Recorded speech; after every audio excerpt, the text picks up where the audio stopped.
afternoon, welcome. This is Waec here, 2020 English Objective Past Question. Question number 61. And the instruction here says choose the word or group of words that best completes each of the following sentences. And to question number 61, the sentence here says the boy had been warned not to dash the money given to him. The boy had been warned not to dash the money given to him. Option A, losing. Option B, lose. Option C, lost. Option D, loss. Now, the boy had been warned not to dash the money given to him. Losing cannot function here because the action of this sentence has not been completed. So the boy had been warned, but the act of misplacing the money, that action has not been taken place. So we cannot have the past participle of lose as our correct option in this sentence or in this expression.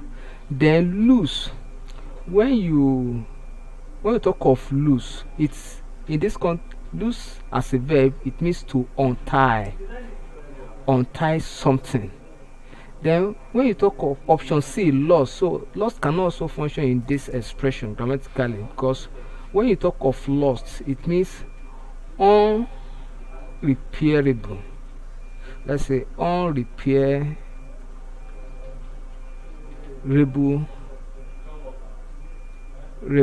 and that is where something, maybe you lost somebody, maybe to death, and of course you cannot turn back the hand of death or the icy hand of death to bring that person back to life.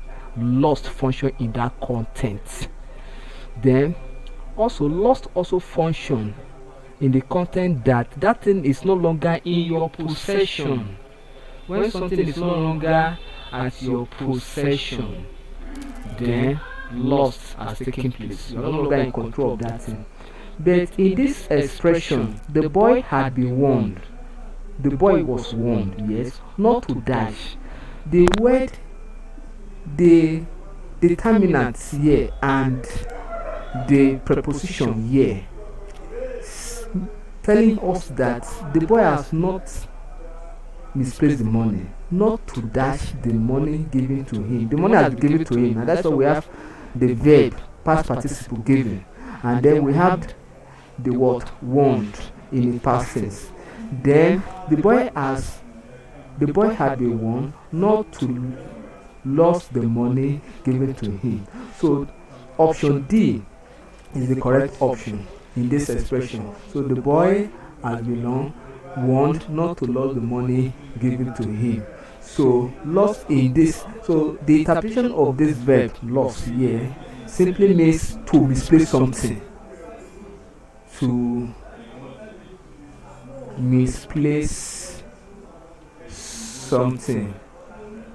It could be an object and it could be money too, but the action has not taken place. So the correct verb in this content is option D. Therefore, option D is correct. Thank you and God bless you. Ensure you subscribe for more videos.